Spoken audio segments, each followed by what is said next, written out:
It's another Thunder Thursday here from the Oklahoman studios, 100 West Main Street here in Oklahoma City. But this is our first Thunder Thursday without Kevin Durant as part of the Thunder guys. It was just a week ago.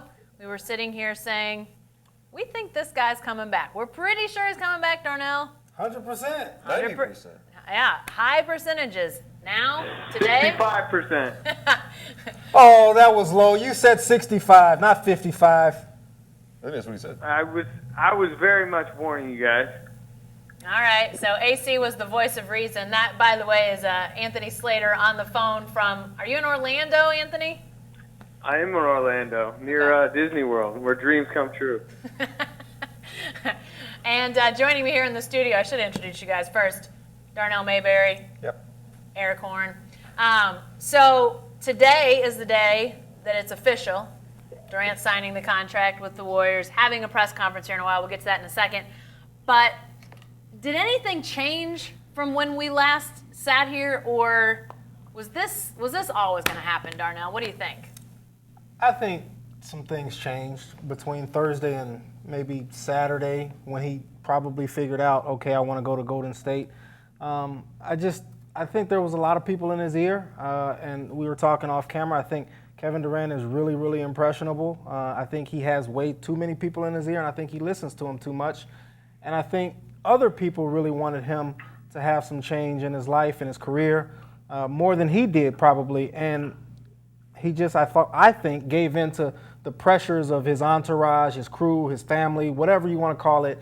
And I think here we are. He made this decision. Probably not so much for him, maybe more for other people. Eric, do you think something changed, or do you think this was in Durant's mind all along that he was going to go to Golden State? Well, I don't know if anything necessarily changed between the two teams that he was considering. I think that Oklahoma City and Golden State were always the two teams that he was going to be weighing the most.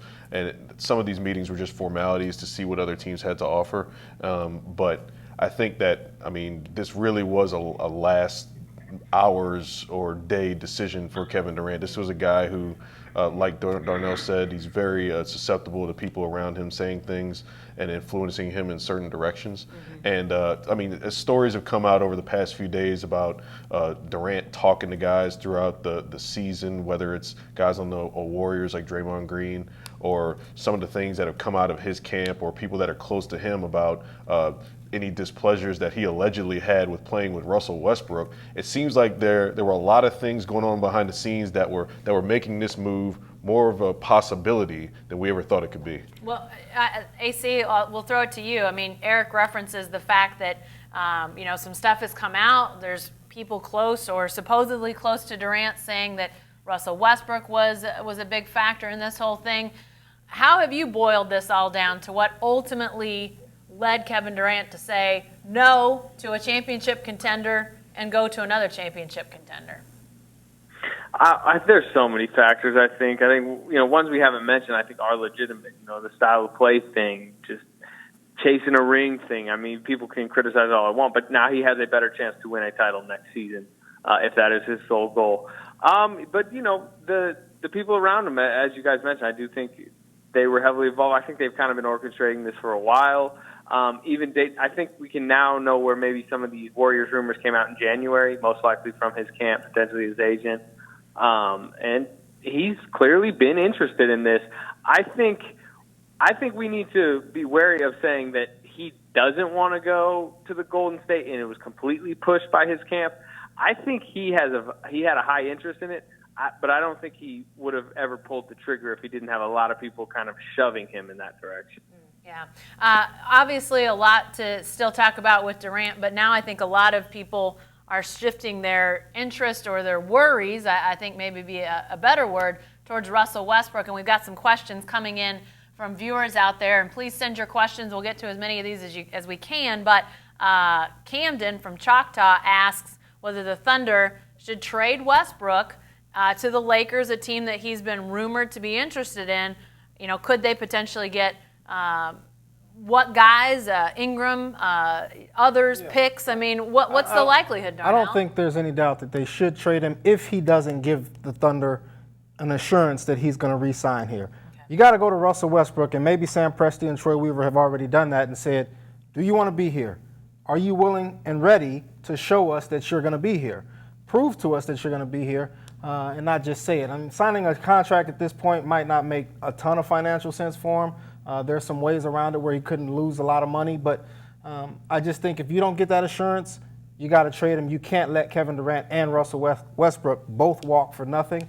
And if you can get Julius Randle, Brandon Ingram, Jordan Clarkson, and picks, I think you're coming out okay. I mean, those are all young players, but they've got a lot of promise, and you're not starting from scratch. You got a good foundation here already with Russell Westbrook. If you trade him and get pieces like that, or to Boston, for example, Marcus Smart, Avery Bradley, Jay Crowder, and picks, you're in a good position if you can trade Russell Westbrook for a package like that. Is that likely, Eric? Do you feel like are there enough teams out there that would be willing to package enough for the Thunder to make it feasible at this point, or is it more of a wait and see what happens here? It's going to be interesting to see because, I mean, with a team like the Lakers, they could actually just stand pat and say, okay, we don't have to deal any of our guys because we're in LA. This is a destination that Russell supposedly has interest in, or he's from this area. We can just wait until the summer in free agency, and we can just get him out here for a visit, and or we can sit down with him anything. and not have to give up any assets. The Boston thing's intriguing from the standpoint that that might not be a place that free agents have been traditionally attracted to. Now they just pulled Al Horford, which is a big coup for them. But Boston owning the Nets pick coming up in 2017, which is supposed to be a super strong draft, that's an asset that Sam Presti might be looking at and saying, hey, if we can get Boston to make a deal and we can get them to throw in that pick that could get us one of the top 5 guys in 2017, that's something that's probably more enticing in terms of trade now. But I agree with Darnell in terms of you got to talk to Russell Westbrook and sit down with him and get a gauge of what he's doing and what he wants to do. Yeah. And then I think you trade him before the season starts because once the season starts, you also risk injury as well. Well, Anthony, go ahead, Anthony. I was just gonna say the problem in this situation is I don't know how many Orlando Magics are out there that are just gonna give these packages. You know, if you're the Boston Celtics, Danny Ainge is not just gonna give a Nets pick and a couple other pieces if he doesn't know, just like the Thunder need to know that Russell Westbrook's not going to walk. I mean, do you see Russell Westbrook wanting to and staying in Boston? Maybe. They have a nice young core, but I'm not sure he wants to live in Boston, and I'm not sure he definitely, I don't think, would tell Boston, yes, I'll come there, I'll sign an extension, I'll for sure be there. Just like I don't think he's going to tell that to the Thunder. So there's probably a package out there because look what they just got for Serge Ibaka. I just don't know where it is, and I think that's probably what Sam Presti's searching for over the next 2 weeks, unless, of course, Russell Westbrook says, hey, I want to be here long term. Yeah, it all depends on the player because, for example, when Dwight Howard was leaving Orlando, he told the Magic, I want to go to either Brooklyn, the Los Angeles Lakers, or the Dallas Mavericks. Mm-hmm. So it depends on if Russell Westbrook has that same type of character, demeanor, just sort of forwardness where he's going to say, hey, I'm going to go to this team and I will re-sign there, or if he's going to say, yeah, I'll weigh my options. Yeah. If he helps a team by telling them, I will re-sign with you, then I think that helps Sam Presti. If he doesn't, then Sam Presti is in a very difficult position. Well, and I said this to somebody yesterday that you would hope, although nothing is obviously, we can't hope and wish on everything here, but you would hope Russell Westbrook, a guy who's been given every opportunity by the Thunder, who's been developed, who's been defended by this organization. Sounds like what they did with Kevin Durant. Exactly. But even beyond that, because here's a guy that they took a chance a lot of people said wasn't a point guard in this league when they drafted him, and then when they started him and when they stuck with him, they said he's not a point guard. You would think there might be some reciprocation there of this team has my back, now I'm going to do what I need to do. But it's a ton of money, AC. I mean, does he actually do that? Well, the other thing is, like, to me, I feel like this team really fits Russell Westbrook. He has a just center who's about as tough as it comes. He has a pick and roll buddy with Dennis Kanter. He now has a backcourt mate, Victor Oladipo, who they can kind of have an identity as probably the most athletic backcourt, in the last decade in the NBA as far as on the fast break. Like, I feel like he can feel comfortable with this team trying to fight, the toughness of it, trying to get to like a 5-type 6 seed. Does he want to stay in Oklahoma City? I don't know.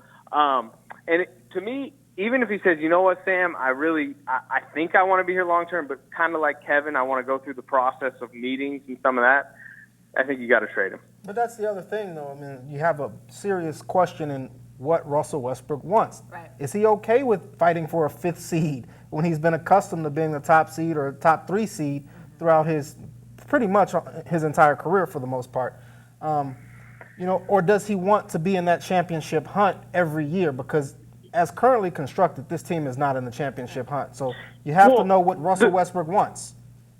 The truth of it is, there's like how many teams are though? He get traded to Boston. That team's not beating Cleveland.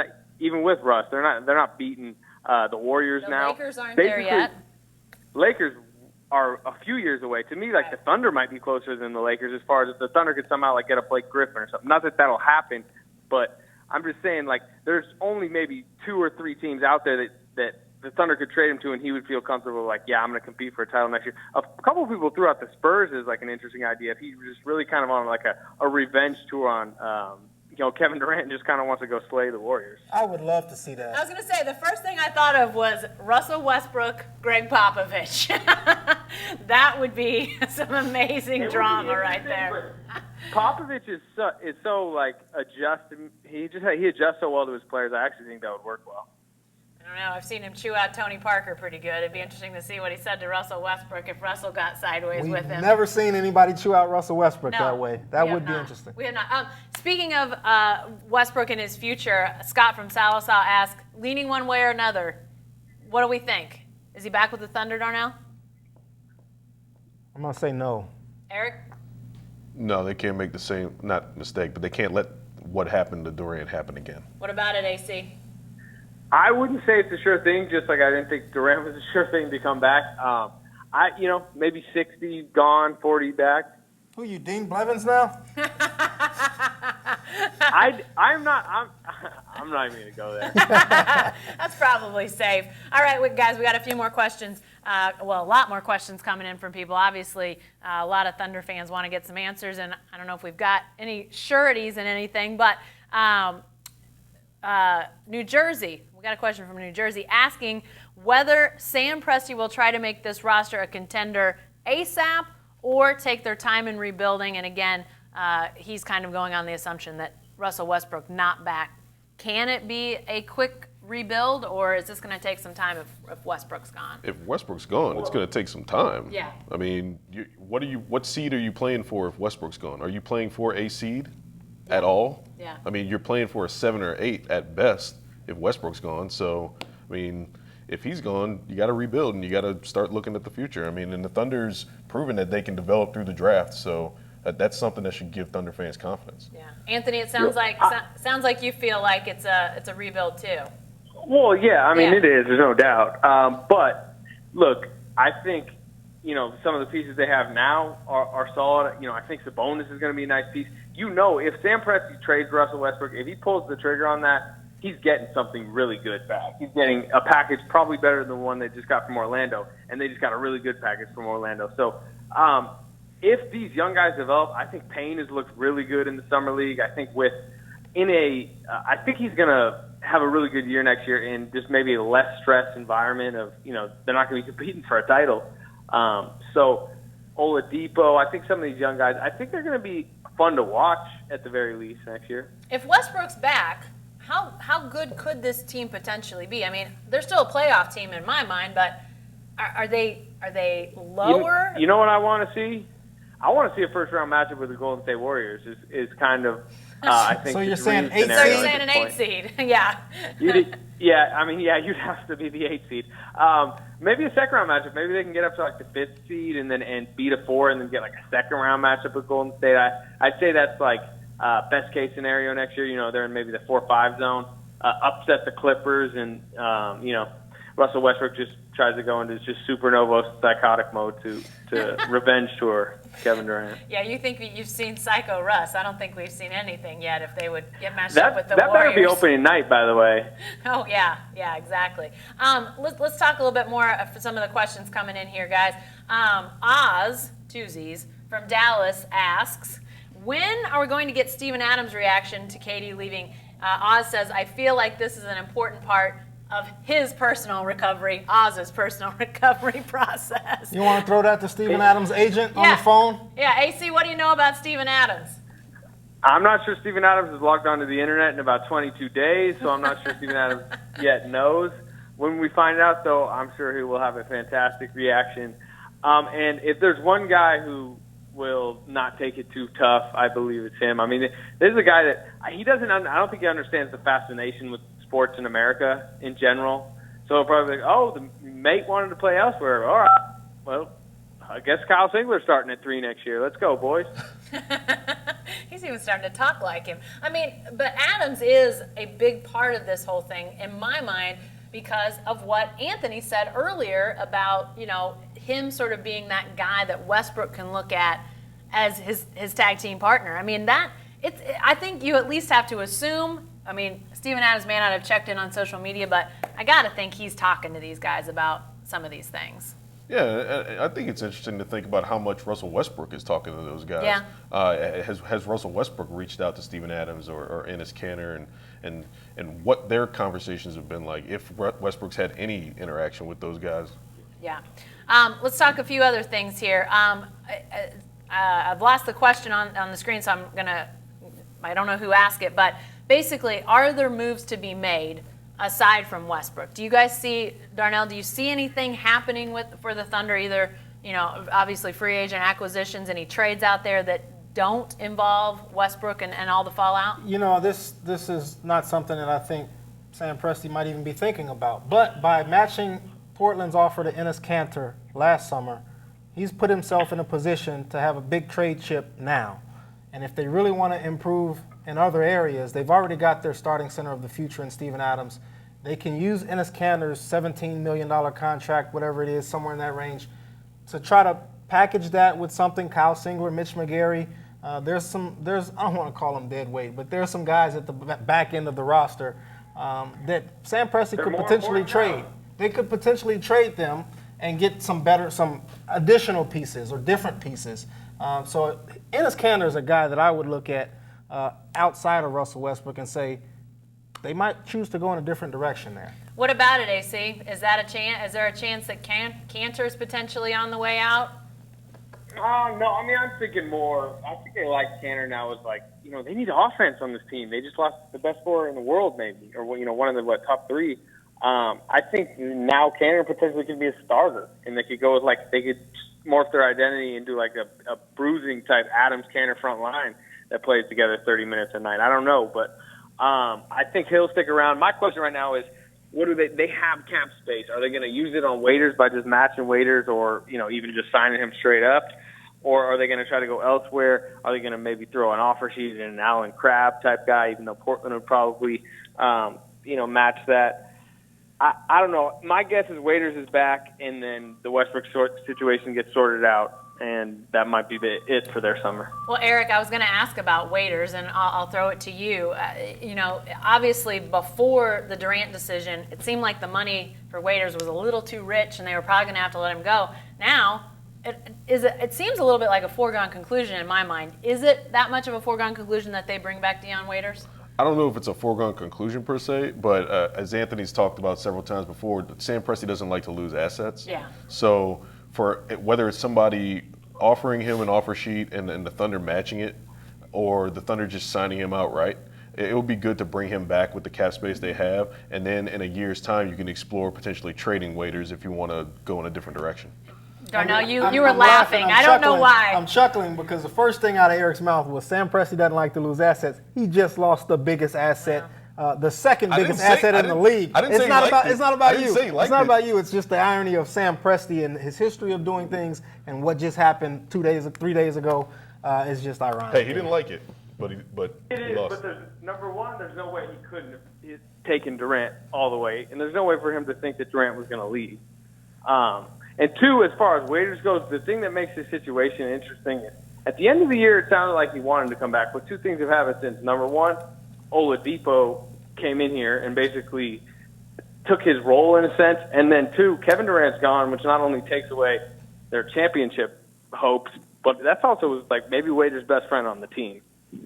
So, I mean, he doesn't really have the opportunity. He doesn't really have the choice if the Thunder want to match, but he may not be happy coming back. I wouldn't bring him back. I mean, what's the point? If you're fighting for the 5th, 6th, or 7th seed, what's the point? I mean, is Deion Waiters really going to help you that much? Like, use that cap space other ways and save it for next year and go out and get a bigger name free agent. I just wouldn't bring Deion Waiters back at however much he's going to command, which is going to be $13, $14, $15 million. Right. But the Thunder in free agency haven't proven that they can bring in big free agents. Well, that either. was also a different scenario where you had Kevin Durant, Russell Westbrook, and Serge Ibaka eating up all the cap space, and you didn't really have the money or the playing time to give those guys. So now everything changes, which is why I said Enes Kanter should be on the table. Russell Westbrook should be on the table. This whole thing, I'm not saying blow it up because you got pieces. Right. You're not starting from scratch, but you have an opportunity to do things completely different than you ever done them before. That's true. That's true. I think if Westbrook comes back, Waiters comes back. I think if the plan is to trade Westbrook for assets, then it's a rebuild and you don't bring Waiters back for too much. The one thing that I will say that if you want to keep Russell Westbrook, now is not the time to start trading a bunch of assets. That's true. That sends a horrible message to him. You got to send him the right message and say, hey, we're still going to try to be competitive. Right. You're watching Thunder Thursday, by the way, for a few more minutes, talking about the fallout from Russell Westbrook's, from Kevin Durant's Not yet. decision. Not yet. Yeah, we don't know. Hey, that's next week. That's next week. We don't know what that decision is. We'll wait and find out later.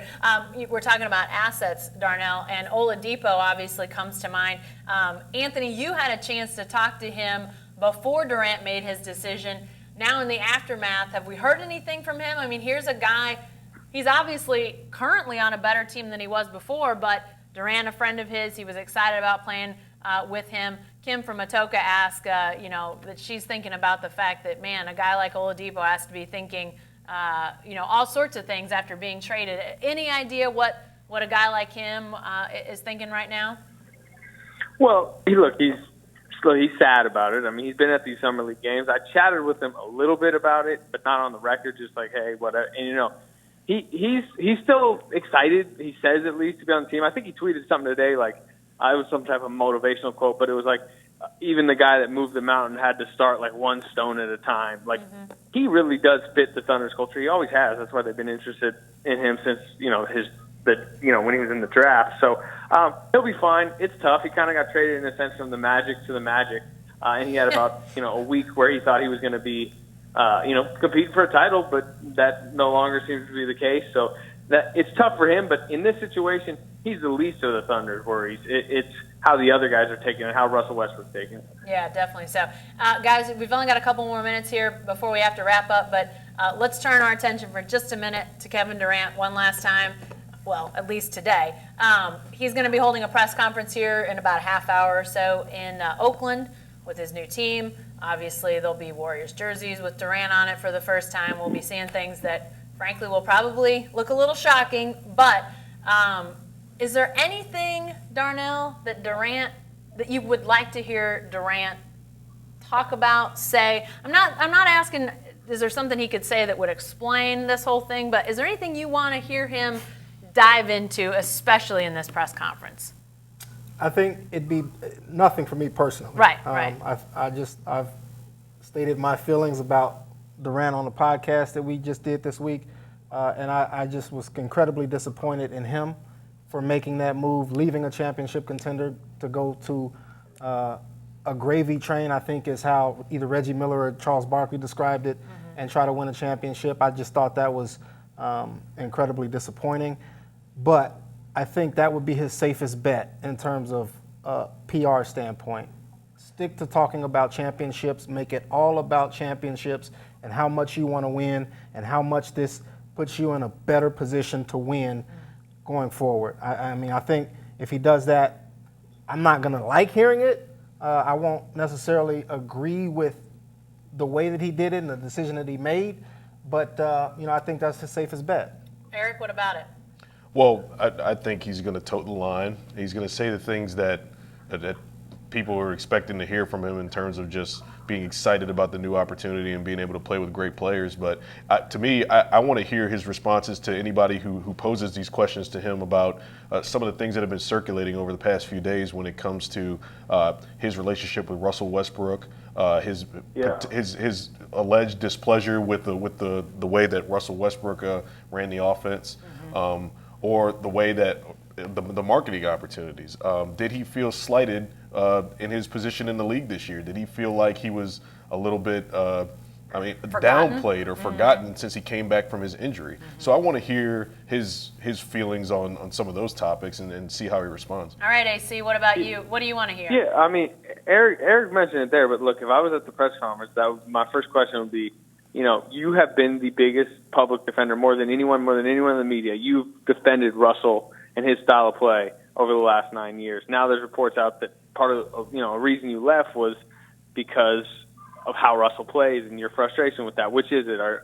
Did that push you out or not? Basically, I mean, that would be my question. And that to me is not really a question he can skate around. Either he defends Russell and says it's not part of it, or he admits it is. I mean, that's not about championships, this or that. Right.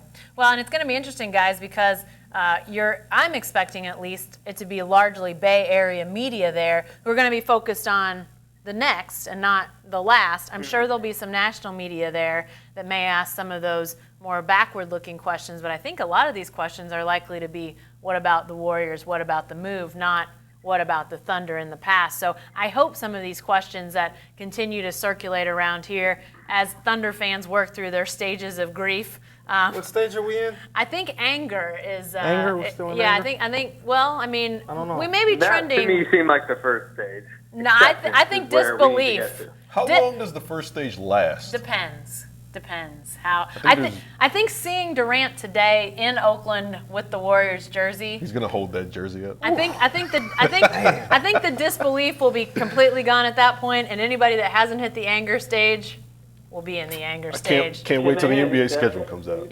What's that, AC? They need to get to acceptance because it happened. Well, It's over. I'll be by the phones here in the sports department around 3:15 to Don't see. call us, people. Yeah. We don't call us. We're not a counseling Yeah, service, exactly. but if you need us, we're here. Be sure to stay with the best coverage team anywhere at newsok.com and every day in the Oklahoman.